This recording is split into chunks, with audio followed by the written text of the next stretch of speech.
what's my favorite word when it comes to freedom and power and wealth and happiness? What's that word? Richard Knox knows. I see my man Richard and Andrea Hall, Natasha. There we go. There we go. The word options. Options. I really, I you know I. It's funny, man. Here around here we talk a lot about stock options, right? Just the way to make the money and all that. But the thing about it is, my brain goes way past the money. I'm not thinking about the money. I'm thinking about the wealth. Yes, And when you think about the wealth, the money is a part of the wealth, but the wealth is really what is your experience as a human being on this earth? What is your experience? Like, are you happy with your life? Are you feeling good, comfortable, confident, and happy with your existence? And that's about so much more than the money. There's a lot of really wealthy people who are miserable. And yes, my goal was never to create a bunch of miserable rich people. I want to create happy rich people, right? And so being rich is part of the process, but it's not the complete process. It's step one of probably 8 or 9 steps that you're going to take to get there. And so what you're talking about with that exposure, just I have options. I can go anywhere. I can be anywhere. I can, I can I am free. I'm truly free.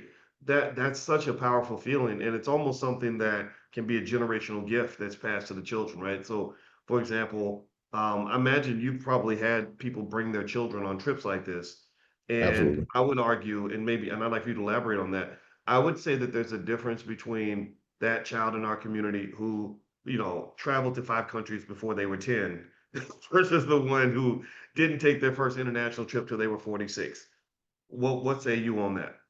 100% again. A young lady named Aliana, she and her mother came on, her father also came on a trip to Ghana, but this was probably her 50th country, and she was 12 years old at the time. So her mother was very intentional about giving her exposure.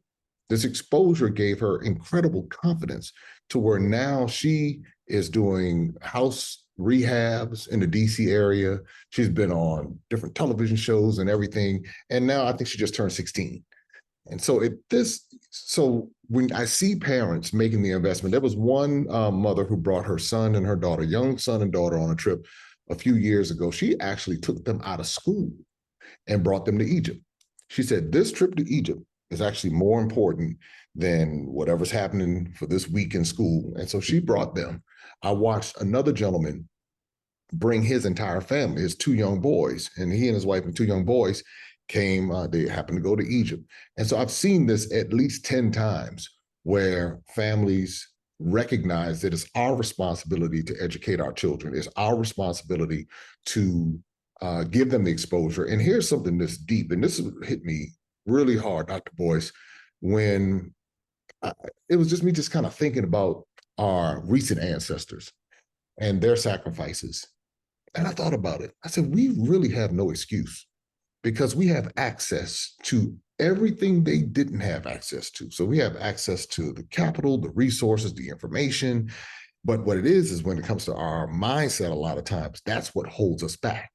That's the thing that's saying, well, I don't know if I can do it. I'm not sure. I heard this about this place and I heard this about that. And so we actually hold ourselves back many times.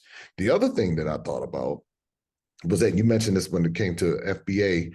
I tell people all the time, I said, I don't have to pick one side or the other because I descend from both. And so if I cut one part of my ancestry and my existence off, I'm now losing a major part of who I am.